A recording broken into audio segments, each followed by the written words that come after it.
Bismillahirrahmanirrahim. Assalamualaikum warahmatullahi wabarakatuh.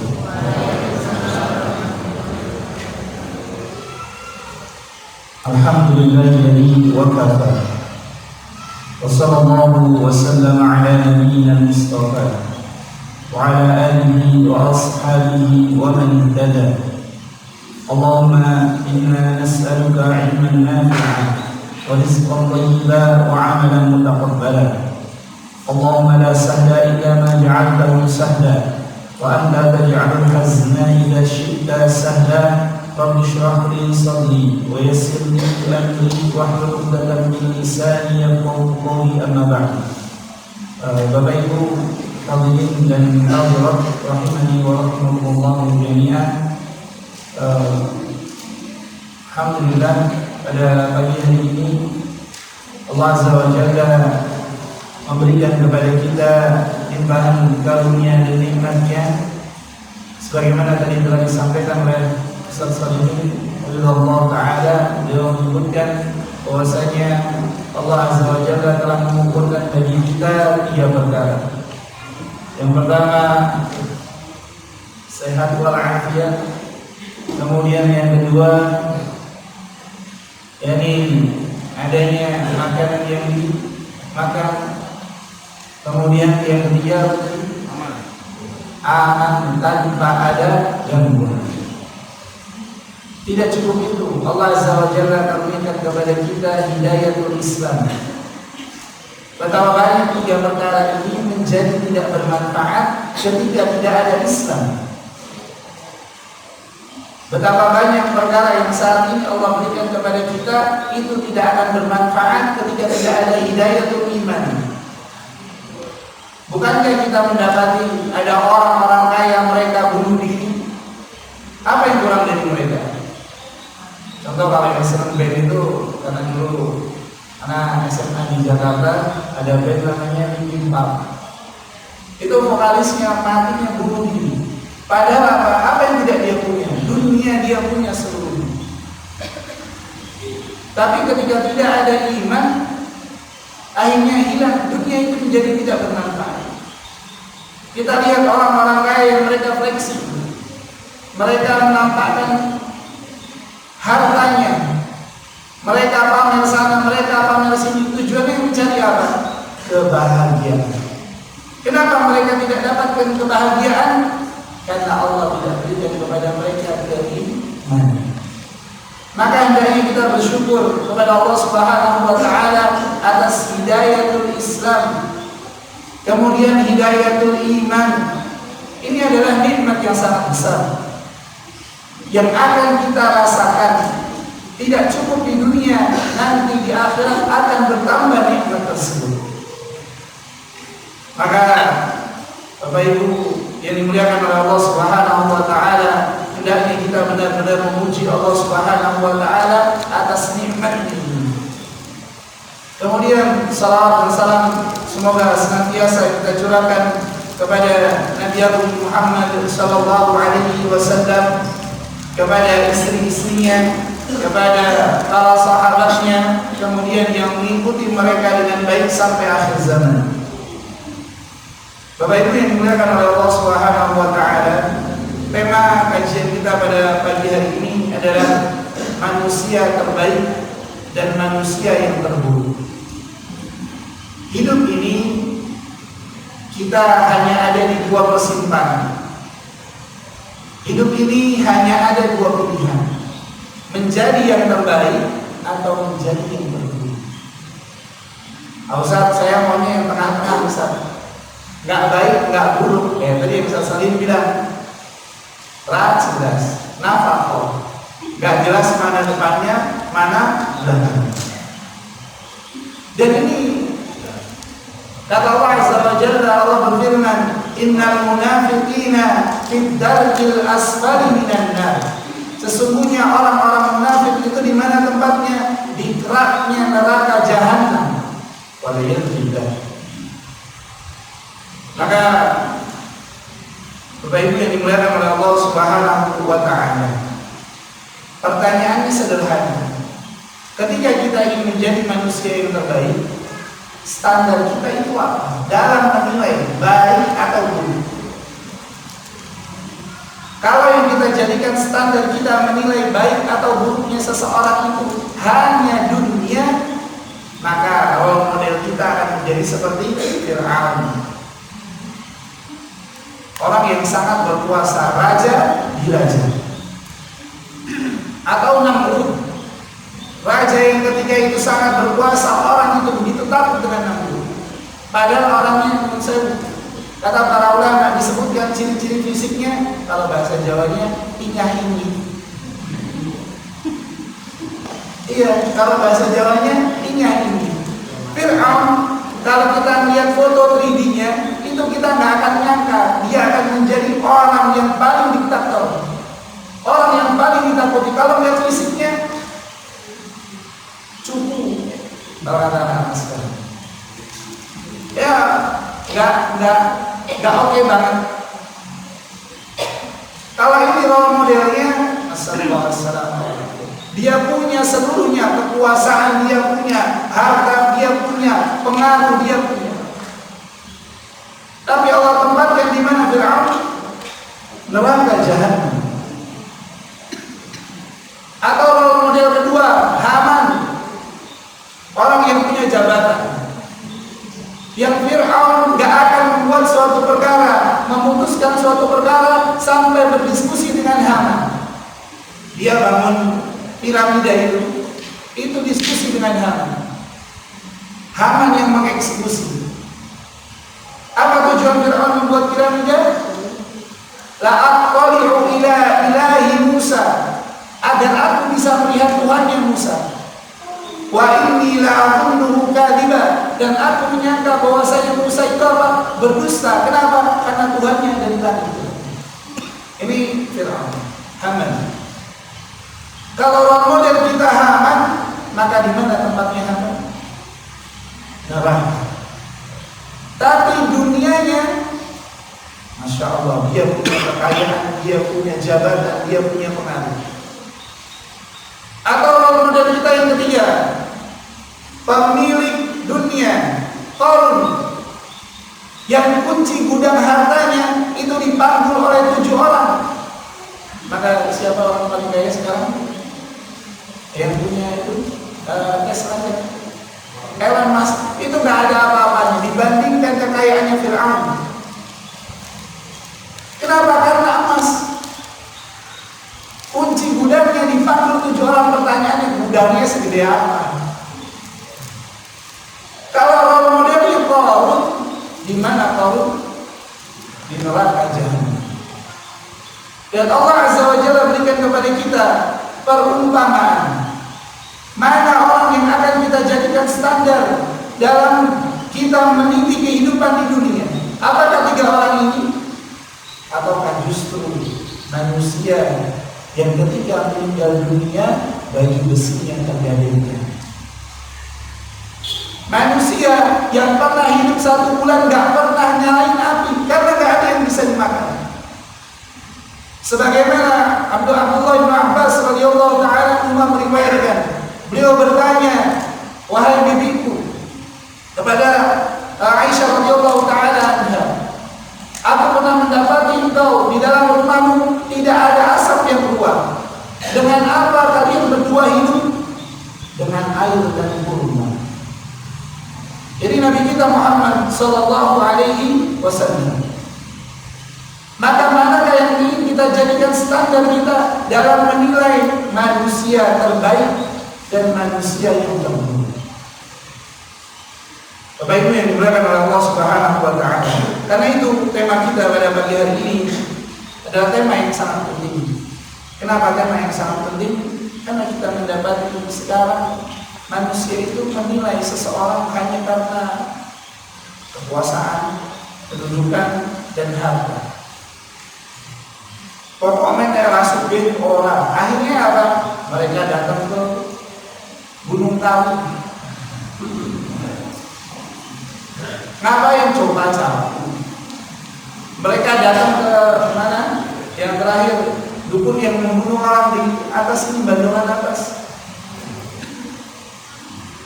Yang katanya apa bisa menggandakan uang. Lah kalau bisa menggandakan uang, ngapain dia cerita sama orang-orang? Dia gandakan sendiri biar dia kaya sendiri. Ternyata kenapa? Karena role modelnya adalah harta. Maka Bapak Ibu yang dimuliakan oleh Allah Subhanahu wa taala, ada hal yang jauh lebih penting dibandingkan tiga perkara tadi. Kekuasaan, kedudukan, kemudian harta. Ada satu wanita yang tidak. Ini termasuk bagian daripada yang akan kita bahas, yakni perkara yang bernama umur. Suatu perkara yang kita akan dimintai pertanggungjawabannya. Yang kata Nabi alaihi salatu wassalam, atau kama qala sallallahu alaihi wasallam, la tazalu qadama 'abdin yaumal qiyamati hatta yus'alu an arba'. Tidak akan bergeser kaki seorang hamba di hadapan Allah Azza wa Jalla sampai ditanya 4 perkara. Yang pertama kali ditanya wa an umrihi fima fa'al, tentang umur yang Allah berikan kepada dia digunakan untuk apa? Bapak Ibu yang dimuliakan oleh Allah Subhanahu wa taala. Kenapa kok pembahasannya umur, Ustaz?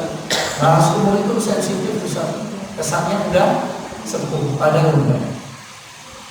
Umur itu yang dibahas, kenapa? Karena dia adalah modal kita dalam beramal saleh. Kalau kita ingin mendapatkan dunia, modal dasarnya adalah umur. Kalau kita ingin mendapatkan akhirat, modal dasarnya adalah umur. Dan umur ini yang menentukan apakah kita termasuk orang yang berbahagia ataukah kita termasuk orang yang celaka. Karena itu Allah Subhanahu wa taala berfirman,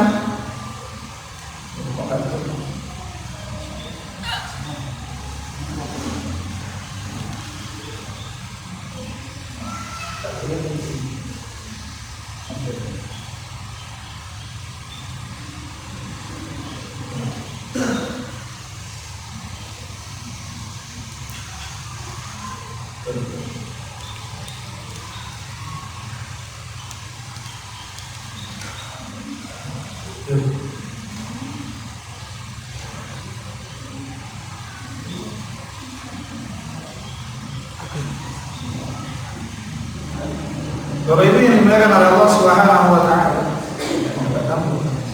Baik. Allah Subhanahu wa taala berfirman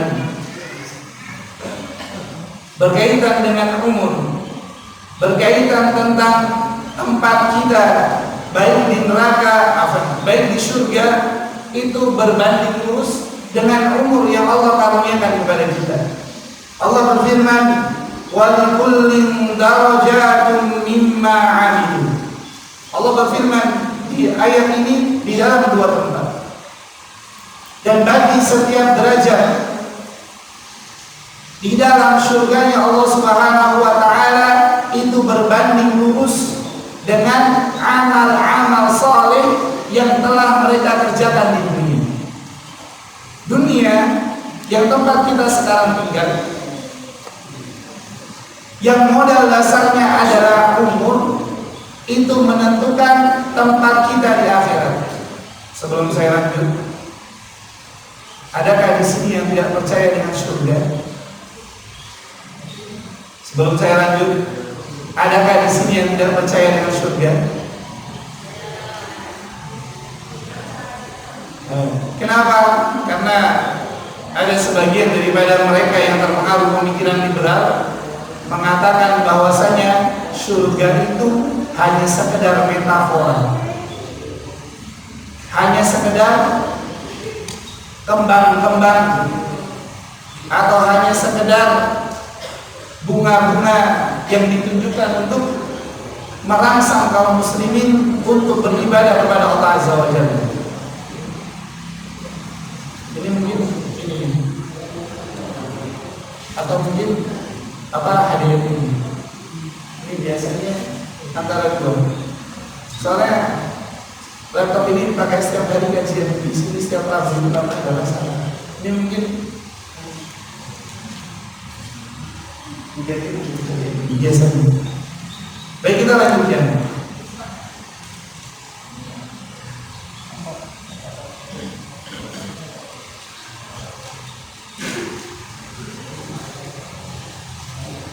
Apa kan? Tarik tadi. Oh. Baik. Bapak Ibu yang dimuliakan oleh Allah Subhanahu wa taala, Allah tadi telah berfirman bahwasanya derajat kita di akhirat kelak berbanding lurus dengan amal saleh yang kita kerjakan di dunia. Nah, modal dasar kita dalam beramal saleh adalah perkara yang bernama umur. Tapi yang kita dapati sekarang, umur ini adalah perkara yang dianggap biasa-biasa saja. Contoh, kita dapati anak-anak muda, anak-anak kita itu dibiarkan menghabiskan waktunya untuk perkara yang sia-sia. Bahkan mungkin kita, contoh, lagi bengong, apa yang dilakukan?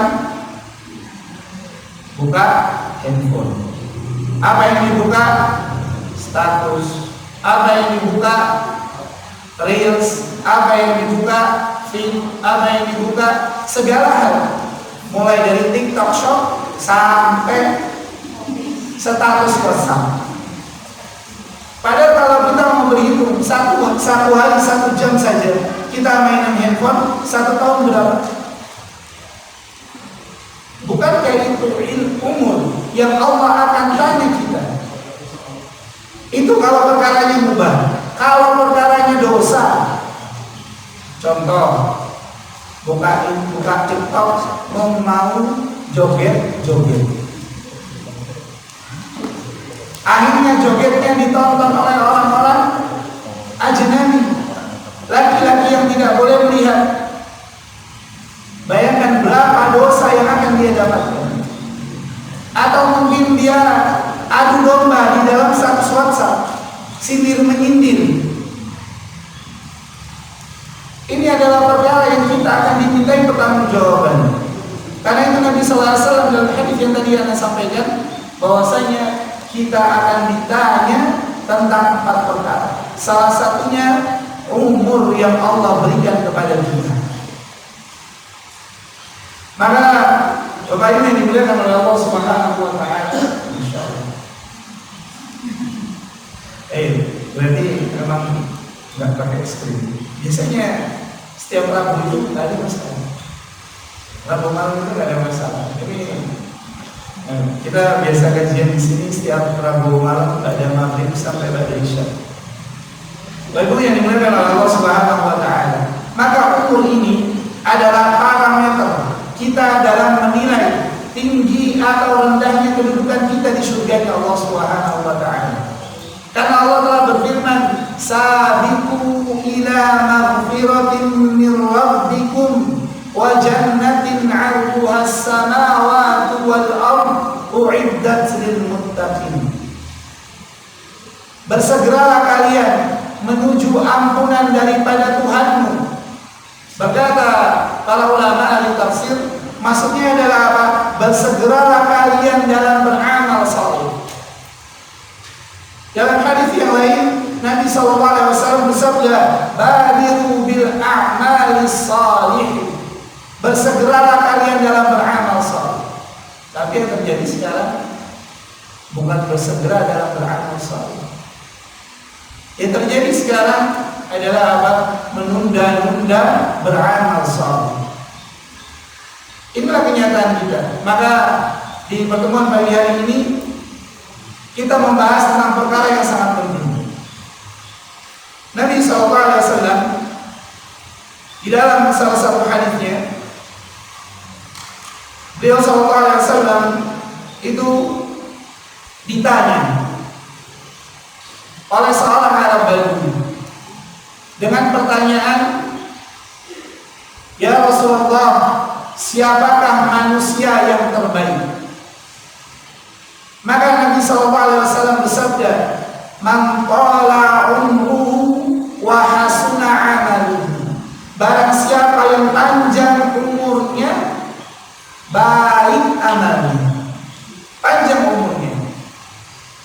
Ustaz, panjang umur itu batasannya apa Ustaz?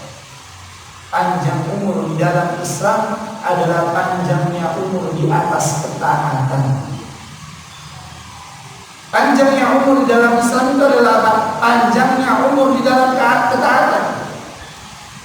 Contoh, ada seorang sahabat namanya Sa'ad bin Mu'adz radhiyallahu taala anhu. Beliau dari masuk Islam sampai meninggal dunia umurnya hanya 7 tahun. Masuk Islam sudah umur 40-45. Meninggal sekitar 50 ke atas. Tapi kurang lebih waktunya di dalam Islam hanya 7 tahun.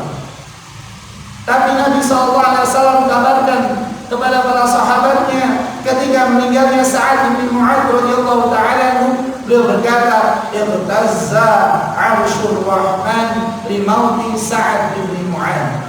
Sesungguhnya arsy-Nya Ar-Rahman itu apa? Bergetar karena meninggalnya Sa'ad bin Mu'adz radhiyallahu taala anhu. Padahal umurnya hanya 7 tahun. Kenapa kok sampai bergetar arsy-Nya Allah? Karena Sa'ad bin Mu'adz radhiyallahu taala anhu tidak pernah mengisi hari-harinya kecuali di atas ketaatan. Tidak pernah mengisi waktunya kecuali di atas kebaikan. Ustaz, memang dia nggak pernah berbuat dosa. Kalau dia berbuat dosa, dia bertaubat kepada Allah Azza wa Jalla. Dan ini kebaikan.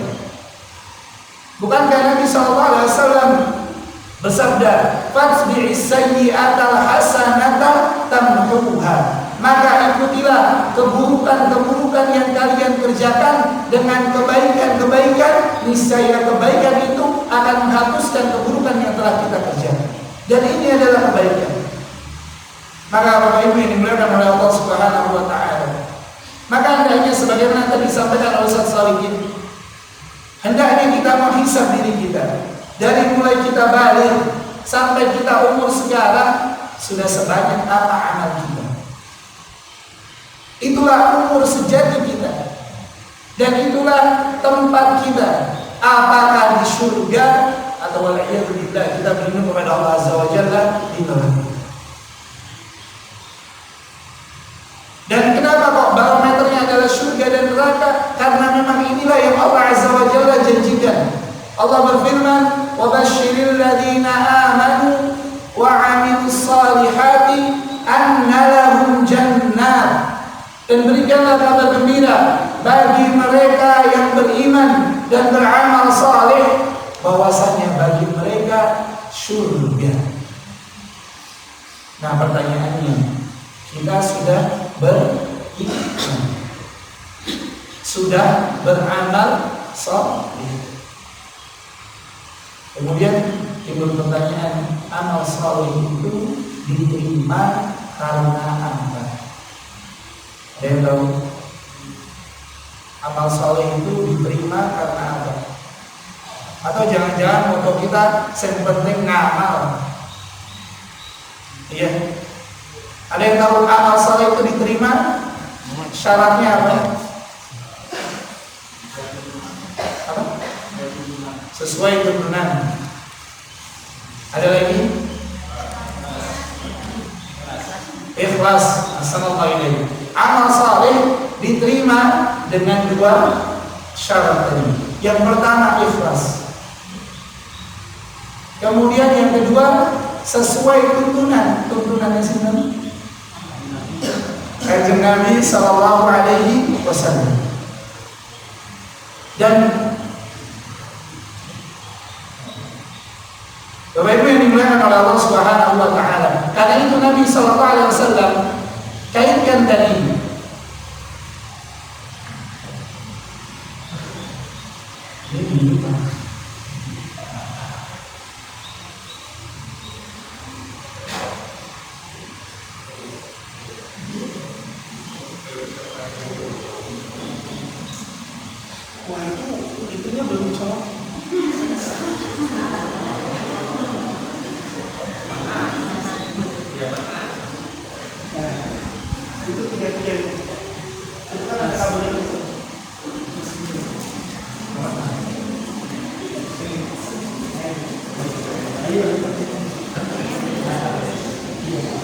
Baik,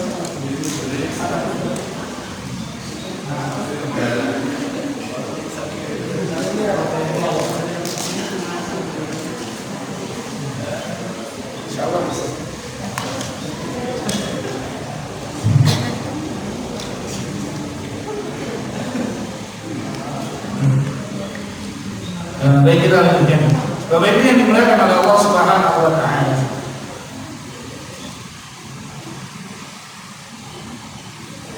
Maka ketika kita mengetahui bahwasanya umur kita di dalam Islam itu adalah umur kita di atas ketaatan, dan ketaatan itu dibangun di atas dua kaidah prinsip yang sangat utama ini, yakni ikhlas dan sesuai dengan apa yang dicontohkan oleh Nabi SAW, maka barulah boleh kita merasa bahwasanya kita akan masuk ke dalam golongan yang tadi Nabi SAW sampaikan. Yang Allah Subhanahu wa taala berfirman, "Wa basyiril ladzina amanu wa 'amilus shalihati anna lahum jannah." Kemudian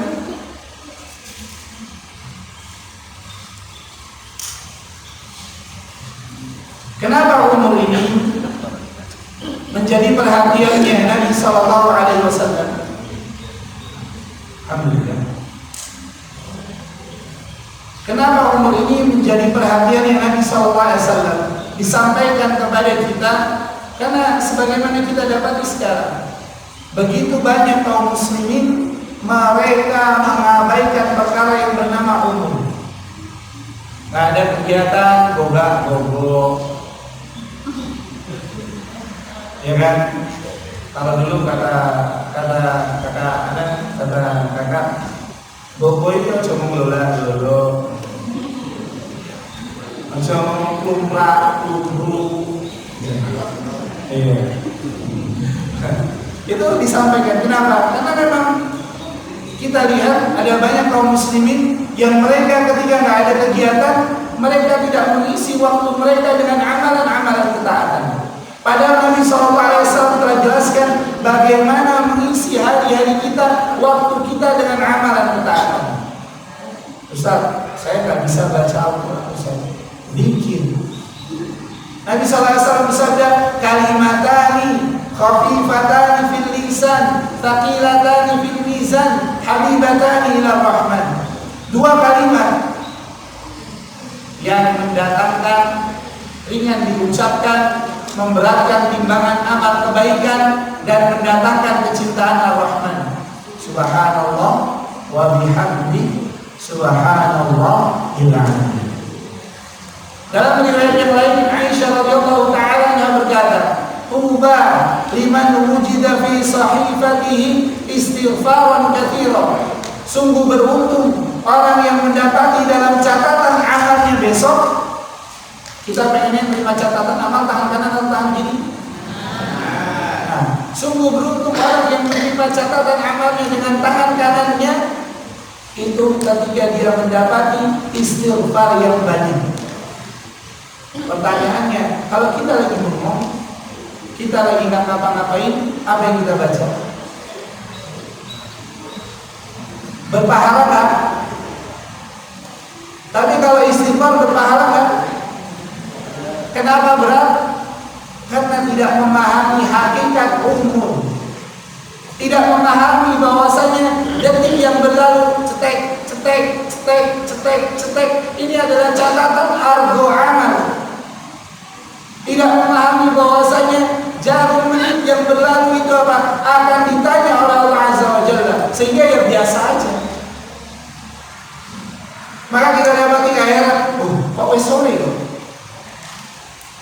Kenapa kok sampai dia nggak sadar tiba-tiba waktu sudah sore? Karena dia tidak menganggap pentingnya waktu. Coba kalau dia menganggap pentingnya waktu, maka dia akan apa? Berusaha untuk memaksimalkan. Sebagaimana Allah berfirman, "Fa'idza faragta fansab." Dan anak tidak mendapati, sebagaimana dikatakan oleh para ulama, Al-Hasan Al-Basri rahimahullah ta'ala beliau berkata, aku pernah mendapati suatu kaum yang mereka terhadap waktu begitu perhitungan, lebih dari perhitungannya kalian dengan dirham dan dinar kalian. Jadi para sahabat ridwanullah alaihim ajma'in, dan anak mendapati guru-guru anak itu mereka masya Allah dari ba'da subuh sampai tengah malam isinya apa?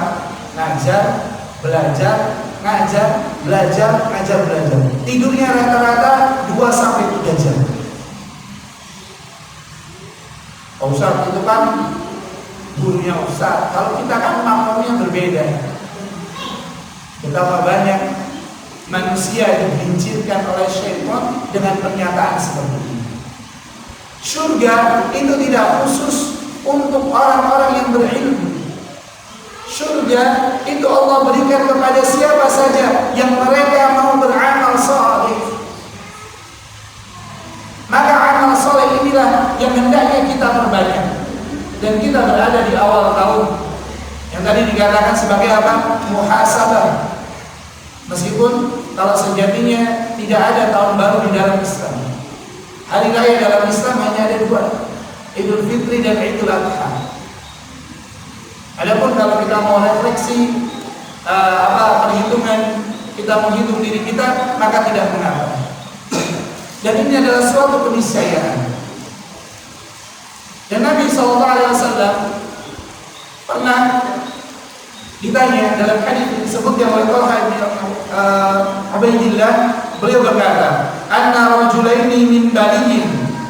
Datang 2 orang laki-laki dari suatu tempat yang bernama Bali.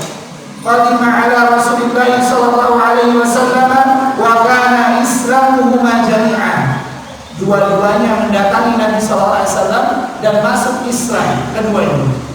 Fakana ahaduhuma asyaddu ijtihadan min al-akhar. Yang satu lebih bersungguh-sungguh dibandingkan yang lain. Faghazal mujtahidu minhuma fastushhida. Yang satu berangkat jihad dan meninggal dunia dan menjadi syahid. Tsumma makatsal akharu ba'dahu sanatan tsumma tufiya. Kemudian yang satu itu enggak berangkat jihad dan 1 tahun lebih lama meninggal dunia. Kemudian qala Talha, maka Talha berkata, "Fa ra'aitu fil manami baina ana 'inda babil jannati." Aku melihat di dalam mimpiku dan aku berada di depan pintu surga. Idza ana bihima fa kharaja kharijun minal jannah. Dan aku berada di antara keduanya. Jadi Talha di belakangnya 2 orang yang sudah meninggal tadi. Yang keduanya yang satu syahid, yang satu meninggal 1 tahun lebih lama. Kemudian keluar dari surga malaikat membukakan pintu surga.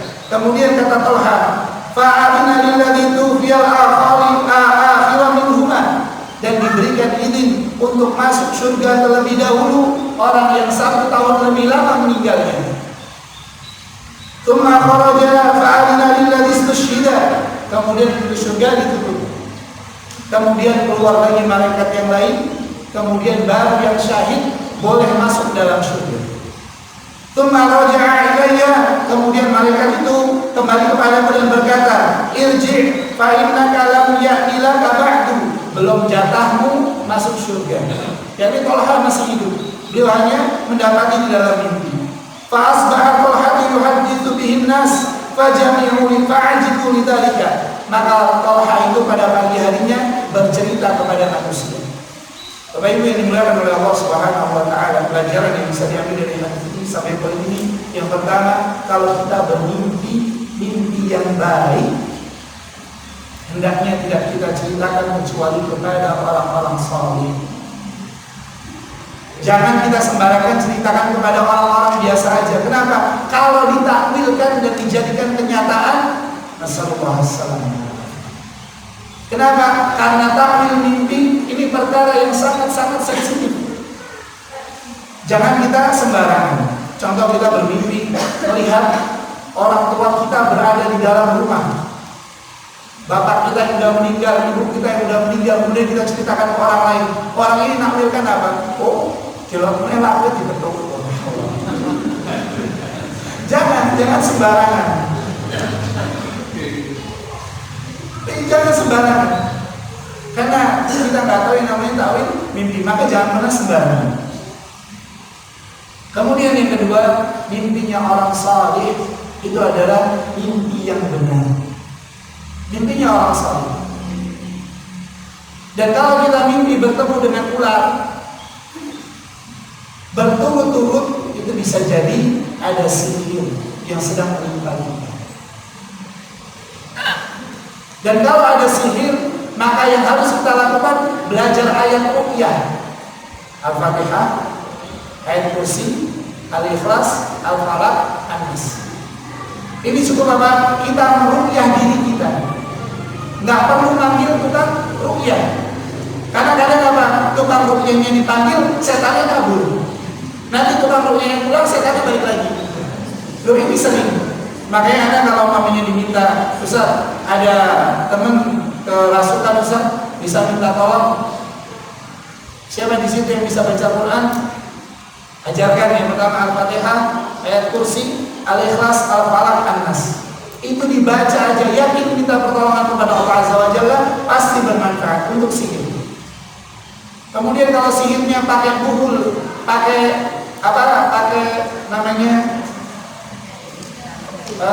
ikatan-ikatan yang ditiupkan. Buhul itu adalah apa? Seperti ini. Nah, mohon maaf, ini dulu. Nah, ini buhul itu seperti ini. Ini di sini diikat, kemudian dibacakan mantra. Ini kalau nggak dilepas buhulnya, ini pasti nggak akan hilang sihir. Maka kalau kita tersihir kok mimpi didatengin monyet terus, bukan berarti kita bangsanya ya. Nah, itu bisa jadi karena sihir. Atau didatengin ular terus, itu bisa jadi karena sihir. Dan kalau kita tersihir, apa yang harus kita lakukan? Al-Fatihah, Al-Ikhlas, Al-Falaq, An-Nas, ayat kursi. Dan dibaca gimana? Ditiupkan. Langsung, kalau nggak dibaca di air. Kemudian airnya dipakai buat mandi. Kalau nggak apa, bak mandinya dibacain. Bak mandinya dibaca. Insya Allah itu akan bermanfaat untuk mengusir sihir. Dan pelajaran bahwasanya mimpi orang saleh itu adalah mimpi yang benar, tapi bukan berarti terus bisa dijadikan syariat. Karena ada yang bilang, saya bertemu dengan Nabi SAW dalam mimpi, dan Nabi memerintahkan kepada saya, bersabda kepada saya, bahwasanya barang siapa yang dia memiliki tasbih, maka dia akan dihitung sebagai orang yang bertasbih, meskipun dia tidak bertasbih. Ini hadis dengan riwayat mimpi, ini gak bisa. Memang ada, lihat di YouTube ada. Maka itu enggak. Bapak Ibu yang dimuliakan oleh Allah Subhanahu wa taala. Kemudian kita lanjutkan. Fabala qadalika Rasulullah sallallahu alaihi wasallam wa haddathu al-hadits. Maka dia menyampaikan, menemui Nabi sallallahu alaihi wasallam dan menyampaikan hadis ini. Faqala, Nabi sallallahu alaihi wasallam bersabda, "Min ayyi dzalika ta'jabun?" Perkara apa yang menakjubkan? Apa yang membuat Allah heran? Ada orang yang 1 tahun lebih lama masuk ke dalam surga, sementara yang syahid masuk surganya belakangan. Apa yang membuat Allah heran? Maka Nabi sallallahu alaihi wasallam, maka Talha berkata, "Ya Rasulullah, hadza kana asyaddu rajulaini ijtihadan thumma istushhida wa dakhala hadzal akhirul jannata qablahu." Yang satu, ya Rasulullah, dia itu apa? Bersungguh-sungguh berjihad sampai meninggal dunia. Padahal kita tahu keutamaan jihad adalah apa? Masuk surga tanpa hisab dan tanpa adab. Maka kalau kita mau masuk surga tanpa hisab dan tanpa adab, jadilah kita mujahidin fi sabilillah. Maka saudara-saudara kita yang ada di Palestina, itu hendaknya kita doakan agar Allah meneguhkan, meluruskan niat mereka. Kenapa? Karena mereka jihadnya jihad mereka jihadnya jihad untuk membela diri. Ini boleh. Sebagaimana dahulu mbah-mbah kita, mereka berjihad menghadapi Belanda dan tentara sekutunya. Itu namanya jihad. Kalau meninggal dunia, maka kalau dia berjihad karena Allah Azza wa Jalla, dia dihitung sebagai syahid dan akan masuk surga tanpa hisab dan tanpa adab. Maka Talha bingung, kok ada orang yang syahid masuk surganya belakangan? Nabi sallallahu alaihi wasallam jelaskan, "Alaisa qad makatha hadza ba'dahu sanatan?" Bukankah orang yang ini, orang yang terakhir ini, dia tinggalnya lebih lama 1 tahun? Kemudian qalu bala, benar ya Rasulullah. Kemudian Nabi sallallahu alaihi wasallam berkata lagi, wa adraka Ramadan, dan dia bertemu dengan Ramadan. Kita insyaallah kurang lebih sekitar 70 sekian hari akan bertemu dengan Ramadan. Maka di antara nasihatnya salaf, nasihatnya para ulama generasi terdahulu, hendaknya kita berdoa. Doanya adalah apa? Ya Allah, sampaikanlah kita ke bulan Ramadan dalam keadaan iman dan Islam, dalam keadaan sempurnanya hidayah taufik. Dan kita memohon kepada Allah Azza wa Jalla agar Allah menerima amal-amal kita di Ramadan yang telah lalu. Maka hendaknya kita berdoa. Karena kalau kita nggak berdoa, bisa jadi kita tidak sampai ke bulan Ramadan kalau dia begini. Kenapa? Karena begitu agungnya Ramadan. Kemudian kata Nabi sallallahu alaihi wasallam, "Fa shalla wa shalla kadza wa kadza min sajdatin fis salam." Dan dia itu apa? Puasa dan sholat ini dan sholat itu, berzikir ini dan berzikir itu selama 1 tahun. Kemudian qalu bala, benar ya Rasulullah. Maka Nabi sallallahu alaihi wasallam bersabda, "Fama bainahuma ab'adu mimma bainas samai wal ardh." Oleh karena itu derajatnya di surga seperti derajatnya langit dan bumi. Bapak Ibu yang dimuliakan oleh Allah Subhanahu wa taala. Hadis ini menjelaskan kepada kita bahwasanya umur 1 tahun ini akan memberikan efek yang sangat dahsyat, membedakan antara derajat seseorang di dalam surga. Apakah kita ingin surganya? Yang penting ini pulang melakukan mawon bersurga mohon, alhamdulillah. TNR-nya buat nomor-nomor jangan. Loh, Nabi sallallahu alaihi wasallam bersabda, "Aku janjikan rumah di pinggiran surga bagi siapa saja yang meninggalkan perdebatan meskipun dia benar." Rumah di pinggir surga, meninggalkan perdebatan meskipun benar. Maka empelannya surga yo, lapor yang penting surga. Jangan seperti itu. Kita harusnya apa? Kita berkeinginan, bersemangat untuk masuk ke dalam surga. Karena Allah Subhanahu wa taala berfirman, "Fastabiqul khairat." Maka berlomba-lombalah kalian di atas kebajikan. Hanya yang jadi masalah sekarang itu banyak di antara kita tahu kebaikan. Yang jadi masalah adalah al-malasu wal qasir. Ini yang jadi masalah. Malas dan keset itu yang membuat kita apa? Gak mengamalkan apa yang sudah kita tahu. Ini bahasa Arabnya. Ya kan kalau namanya kursi, al-kursi itu. Meja, al-mejai. Meja itu al-maktab. Maka tadi al-malasu wal qasir. Ada tambahan kalau biasanya untuk anak-anak muda, waktu ratu itu biasanya. Iya. Ini Masya Allah. Karena anak di pondok, anak punya pondok akhwat itu, anak-anak pondok aja kalau mereka kosong bukannya deres, ngapain mereka? Turatu. Masya Allah. Bahkan kita pernah anak ajar di pondok Muhammadiyah di Muntilan itu, depannya tahu kan, bahwa Muntilan depannya lapangan, sebelahnya kertas tulen. Itu anak-anak pondok jam 5:30 itu tidur. Maka tak bangunkan, Mas, lihat tetangga sebelah kita yang kita udah tahu dia itu berada di dalam neraka. Mereka itu apa, jam 3 itu udah tanteng, kalian jam 3 tidur. Pada Nabi sallallahu alaihi wasallam mengabarkan kepada kalian, Allah yang zilu ila sama'in dunia. Allah Subhanahu wa taala turun ke langit dunia di sepertiga malam terakhir, dan Allah berfirman, barang siapa yang meminta ampun, aku akan ampuni.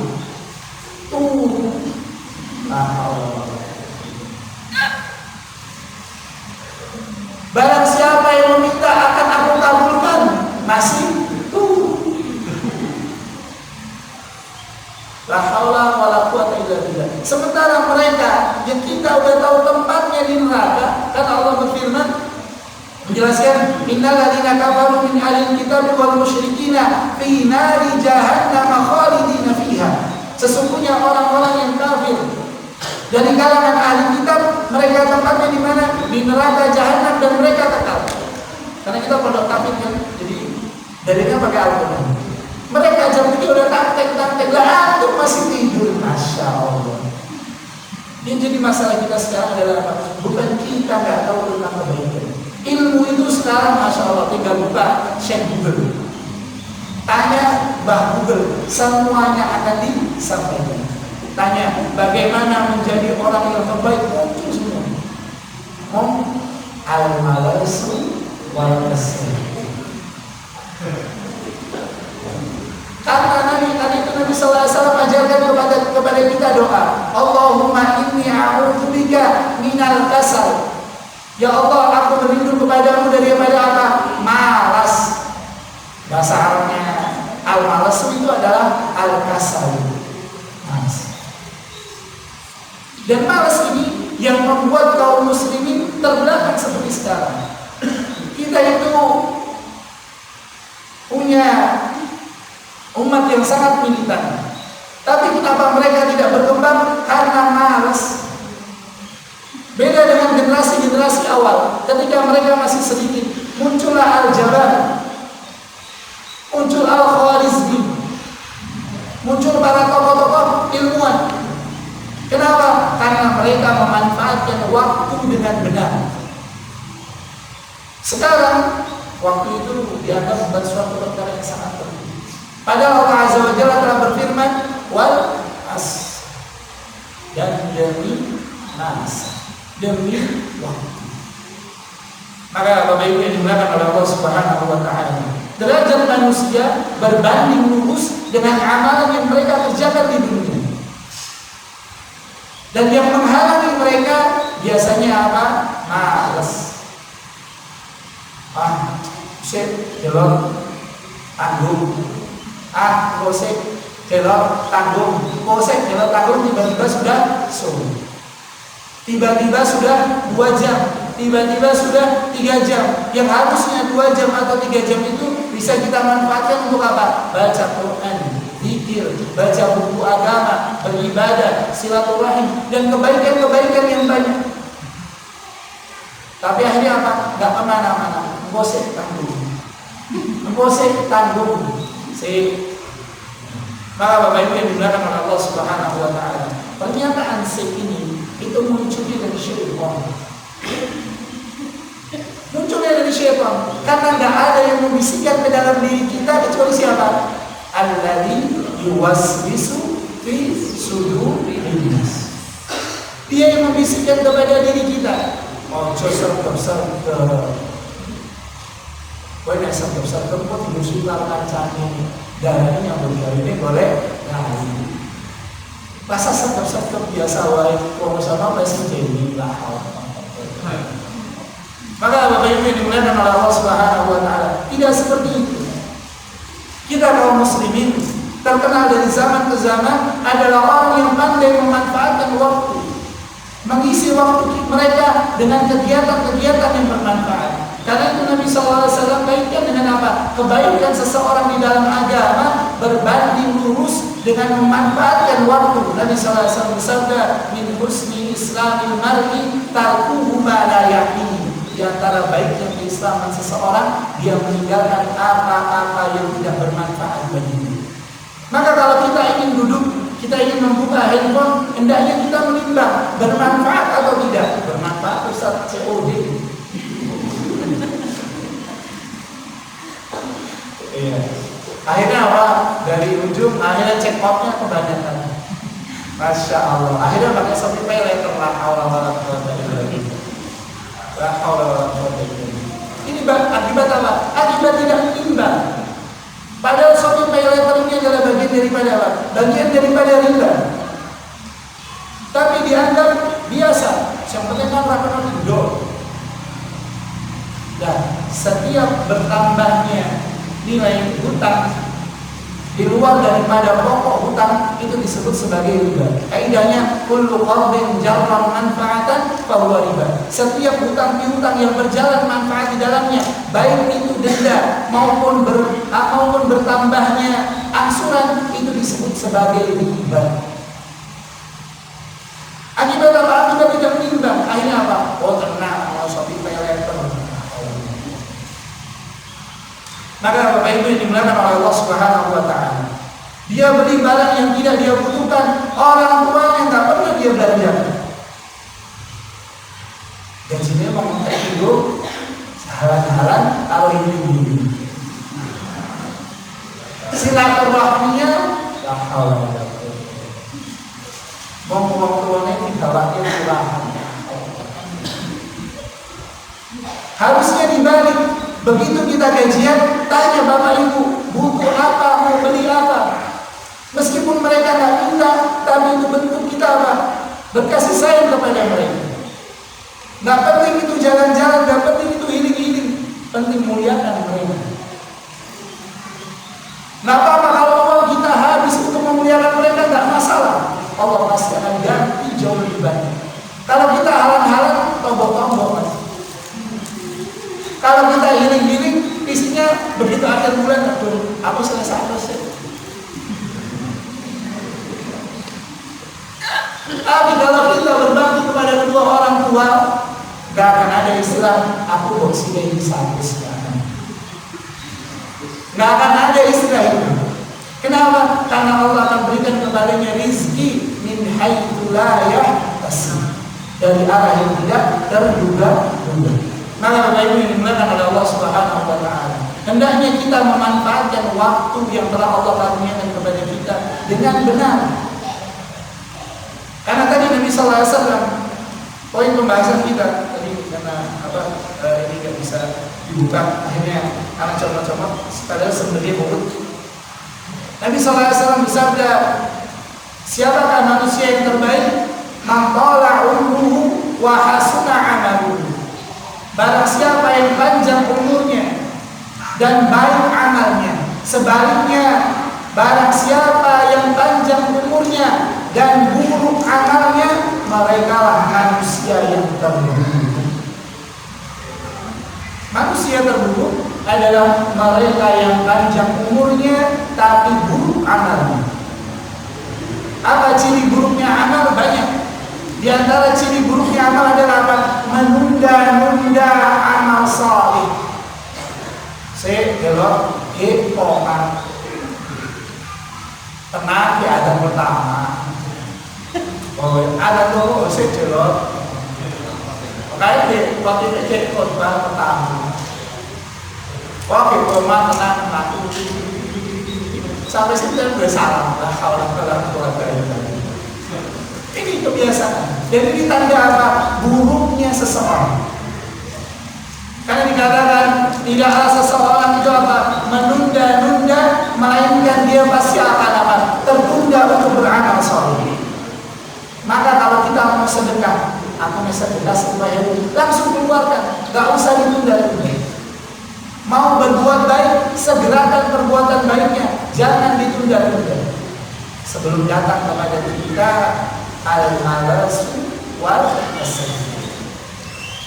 Bapak Ibu yang dimuliakan oleh Allah Subhanahu wa taala, dan sebagai penutup, mohon maaf ini karena ternyata harusnya ini runut. Nabi sallallahu alaihi wasallam bersabda, "Ightanim khamsan qabla khamsin." Apa yang tadi? Perhatikanlah 5 perkara sebelum datang 5 perkara. Yang pertama, syababaka qabla haramika, masa muda sebelum datang masa tua. Masa tua yang sudah mulai asam urat, tensi, dengkulin berdeng. Maka kalau kita masih muda, kita gunakan untuk apa? Beramal saleh. Kita gunakan untuk menuntut ilmu agama. Kita gunakan untuk apa? Memperbaiki diri kita. Kenapa? Karena kita sekarang adalah cerminan masa kita sekarang adalah cerminan di waktu muda kita. Maka kalau sekarang menurut saya, kok kita belum bisa baca Al-Quran, berarti dunia muda kan belum sinar. Atau kagak karena duit caranya Masya Allah. Karena dulu ngajar Al-Quran itu pasti bawa rotan, ya kan?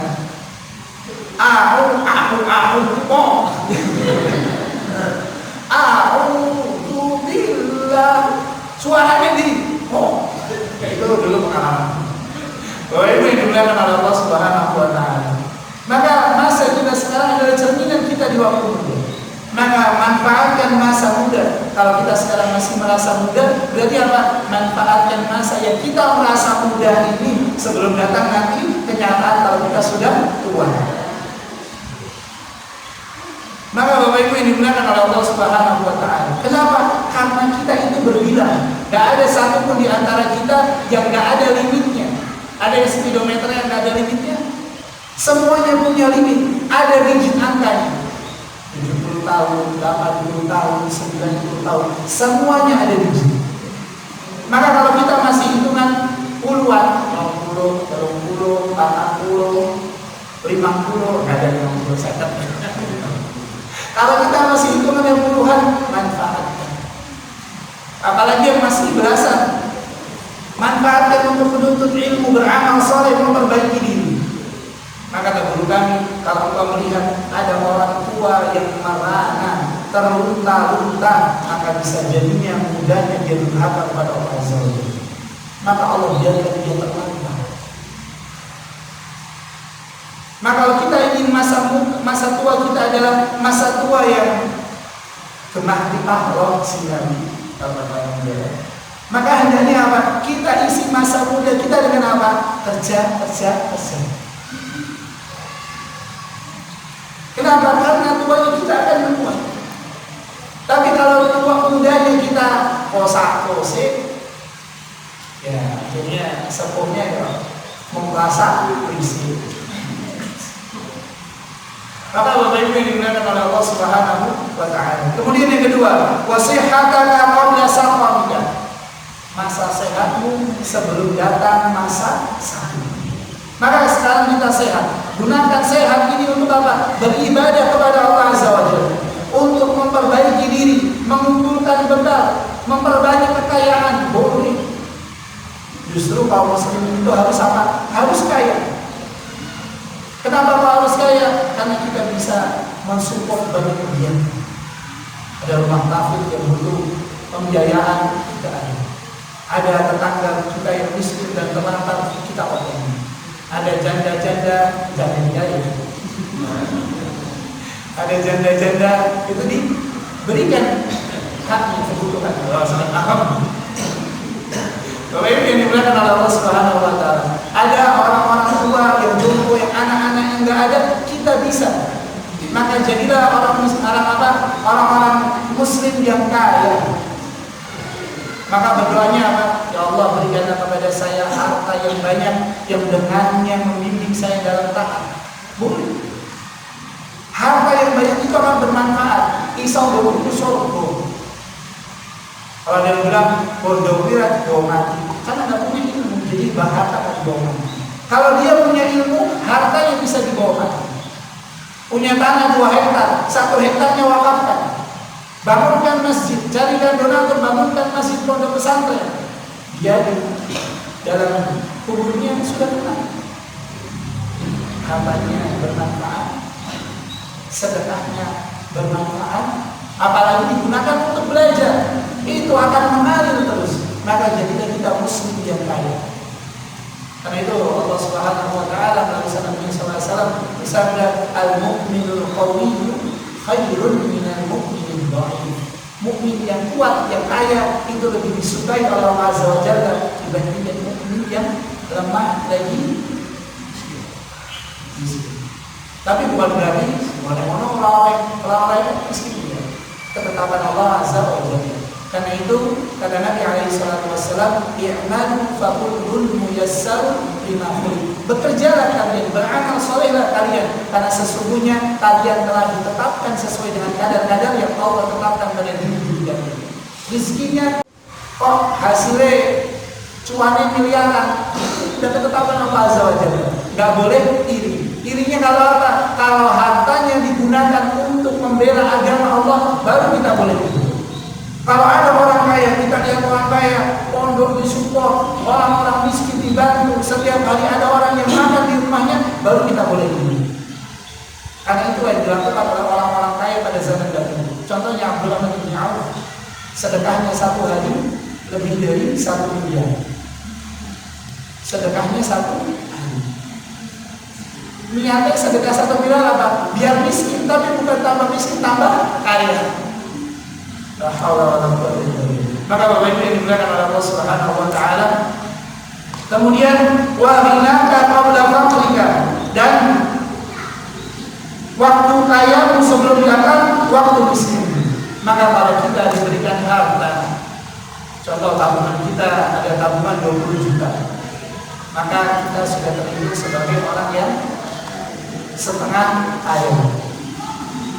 Maka gunakan dari 20 juta itu untuk menolong agama Allah Azza wa Jalla. Hendaknya kita punya tetangga, kita punya kerabat yang kita tanggung mereka. Kalian kerabat. Kenapa? Karena sedekah yang paling utama adalah sedekah kepada siapa? Kalian kerabat, karena kita mengumpulkan 2 kebaikan. Kebaikan bersedekah dan kebaikan silaturahmi. Siapa kerabat? Mereka yang punya pertalian darah dengan ibu kita, dengan bapak kita. Itu namanya kerabat. Maka kepada mereka kita bersedekah. Mereka yang paling utama. Kemudian setelahnya baru apa? Tetangga, kanan kiri. Kalau kata Imam Syafi'i, 40 orang ke depan, 40 orang ke belakang, 40 orang ke kanan, 40 orang ke kiri. Itu disebut sebagai tetangga. Maka mereka lah yang paling utama untuk kita perhatikan dengan harta kita. Ustaz, jadi saya UMR Magelang, Ustaz. Ya berarti paling orang 10%.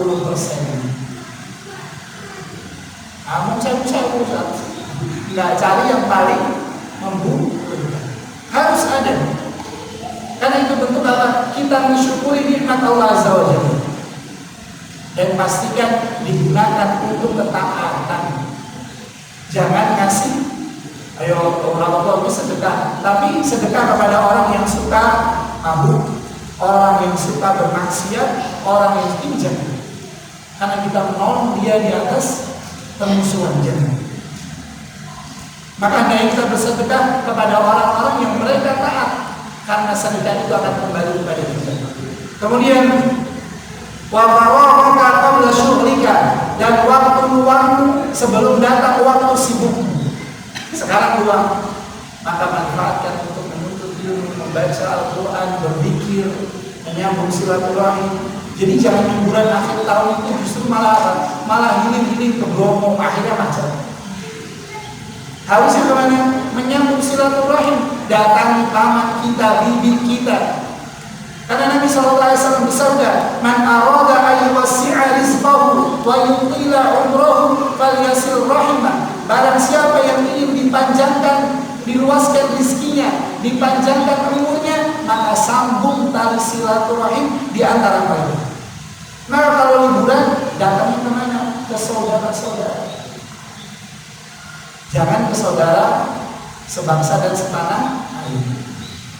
Ke Islam, ke gembira lokal. Jangan, liburan kita silaturahim. Makan bawa kilo, balik bawa beras 5 karung. Loh, memang benar. Kalau kita silaturahim, itu apa? Uang yang kita keluarkan akan kembali. Tapi kalau kita halan-halan, uangnya ya halan-halan. Akhirnya akhir bulan nilai 100. Kalau kuat tadi. Maka hendaknya kita manfaatkan uang ini untuk apa? Untuk memperbaiki diri. Kemudian wahayataka qabla mautika, dan ini sebagai penutup. Waktu hidupmu sebelum datang waktu mati. Allah Azza wa Jalla berikan kepada kita kesempatan ini untuk apa? Untuk memperbaiki diri, untuk memperbaiki bekal, untuk mengingat bahwasanya kita adalah makhluk yang akan dimintai pertanggungjawaban. Maka ketika kita masih hidup, beramal soleh, Jangan kalau sudah mati nanti baru pengen balik ke dunia untuk beramal saleh. Allah Azza wa Jalla kabarkan tentang apa? Mereka yang sudah meninggal dunia saat ini, keinginan mereka cuma satu. La irji la'alli a'mal salihan fima taraktu kalla.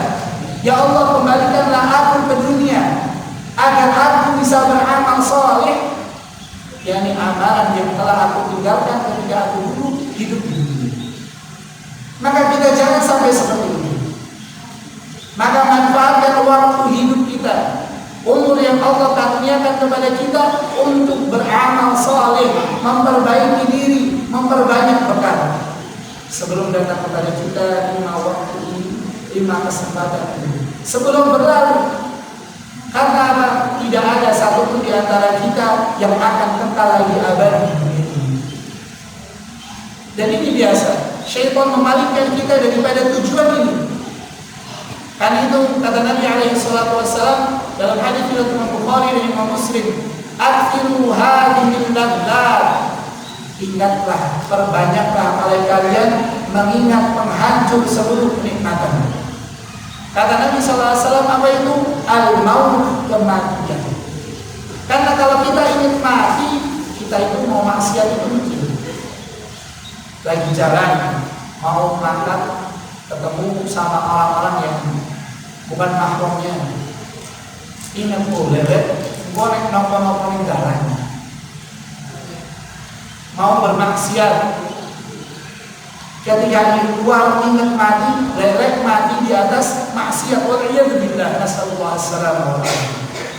Dan salah satu indikator dia manusia yang terburuk adalah Allah tutup hidupnya dengan keburukan. Karena itu Nabi sallallahu alaihi wasallam berikan kabar bahwasanya innamal a'malu bil khawatim. Sesungguhnya amalan itu yang akan dianggap adalah apa?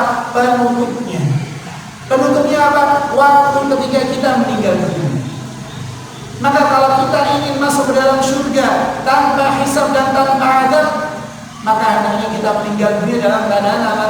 Man akhiru kalamihi la ilaha illallah dakhala jannah. Barang siapa yang akhir daripada hidupnya adalah ucapan la ilaha illallah, dia pasti masuk surga. Artinya apa? Diakhiri dengan amalan saleh. Sebaliknya, kalau dia mengakhiri hidupnya dengan amalan-amalan keburukan, saya pernah menarikkan seseorang itu apa? Tak tahu kita bacakan la ilaha illallah, dia malah nyanyi separuh nafas. Ini enggak ini. Ditarikkan la ilaha illallah, malah nyanyi. Anak pernah menarikkan seseorang ketika ditarikkan dia malah teriak.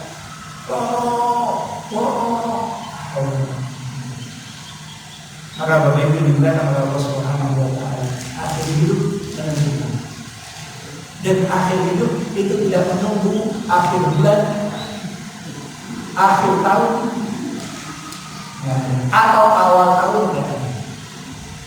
Akhir hidup itu hanya menunggu ketetapan Allah Azza wa Jalla. Dan gak ada satupun orang yang tahu di bumi mana dia akan meninggal. Maka hendaknya kita memperbanyak doa, Allahumma inni nas'aluka husnul khatimah wa na'udzubika min su'il khatimah. Kenapa? Karena kita nggak tahu. Ada orang yang bertemu dengan kita kemudian pulang meninggal dunia. Maka sebelum datang waktu itu, kita manfaatkan apa yang Allah berikan kepada kita saat ini. Umur, seluruh nikmat ini, badan ini akan kita digunakan untuk apa? Badan yang Allah berikan kepada kita, apakah digunakan untuk bermaksiat, apakah justru digunakan untuk taat? Termasuk kendaraan kita akan diganti. Karena itu Bapak Ibu digunakan oleh Allah Subhanahu wa taala. Demikian yang bisa kita bahas di kesempatan pagi hari ini. Semoga yang sedikit ini bermanfaat bagi kita. Semoga yang sedikit ini menjadi barometer kita dalam menilai bahwasanya setiap kita pasti akan menuju ke sana. Hanya pertanyaannya, apakah kita mau menjadi manusia yang terbaik ataukah kita justru menjadi manusia yang terburuk kalau ini. Demikian, barakallahu fikum wa assalamualaikum. Barangkali ada pertanyaan, silakan.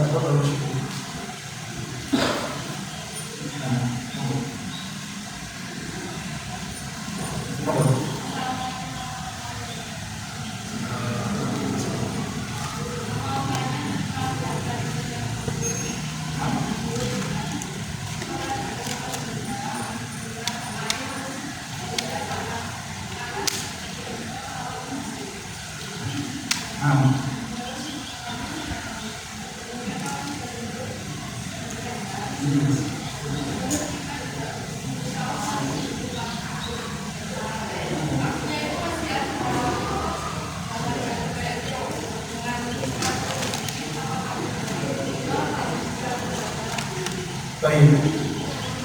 Barakallahu. Pertanyaannya, bagaimana kalau kita sudah mendapati ada buku di rumah kita, kemudian sudah kita musnahkan, apakah masih ada? Indikatornya gampang. Kalau kita masih merasakan gangguan sihir, berarti masih ada. Kalau kita sudah tidak merasakan gangguan sihir, berarti bukunya cuma ini.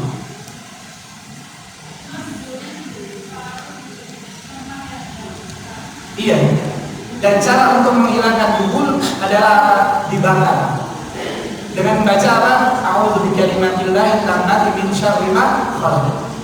Caranya dibakar. A'udzu billahi minasyaitonir rajim. Baca bismillah, kemudian ta'awudz. Baik. Nah, kalau ada gangguan berarti masih ada bubulnya. Kalau nggak ada berarti sudah aman.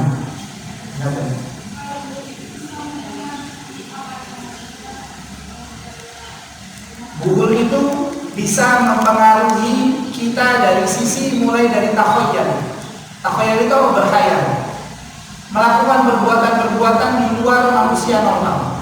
Contoh, tiba-tiba jatuh, ada dinding itu. Memang benar, tiba-tiba jatuh itu ada kemungkinan apa? Bubul. Pokoknya kalau dia melakukan kebiasaan atau kegiatan atau aktivitas di luar manusia normal, itu ada kemungkinan bubulnya masih ada. Caranya gimana untuk mencari bubul yang masih ada? Berdoa kepada Allah Azza wa Jalla. Karena nggak ditahu perkara yang gaib kecuali Allah. Teman anak sama punya usaha ramen, itu akhirnya apa? Sepi, dan mereka berdua ini suami istri ambil cerai. Jadi suaminya bilang apa?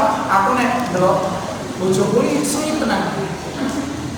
Itu dibuat seperti itu. Jadi bubulnya itu ada bubul apa? Yang untuk memisahkan antara suami dan istri.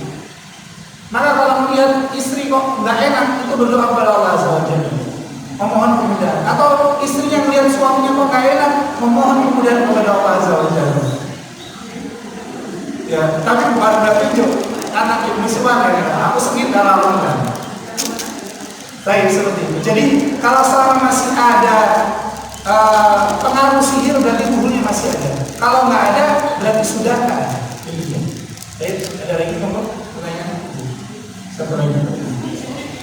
Assalamualaikum warahmatullahi wabarakatuh. Waalaikumsalam warahmatullahi Saya wabarakatuh. Ustaz, bagi seorang muslim laki kan sholat itu hukumnya wajib ya Pak. Terus dalam minggu pertama itu dia dalam melakukan sholat katakanlah tidak tertib. Terus alhamdulillah dalam minggu kedua dia dapat hidayah, dia melakukan sholat dan berikutnya. Bagaimana dengan sholat yang di minggu pertama? Baik. Bagaimana hukum seseorang yang sholat? Contohnya orang sholat di minggu pertama itu sholatnya tidak benar, kemudian di minggu kedua itu sholatnya benar. Maka di minggu yang pertama telah berlalu, kalau dia belum sampai kepadanya ilmu, maka disebutkan oleh Nabi Sallallahu Alaihi Wasallam bahwasanya Allah Azza wa Jalla itu apa? Memberikan udzur. Bagi yang pertama, orang yang tidak tahu sampai tahu. Ini udzur. Atau orang yang dipaksa kon makan bagi, dipaksa merah tak paten, nah itu dipaksa, maka diberikan udzur. Tapi orang berarti apa?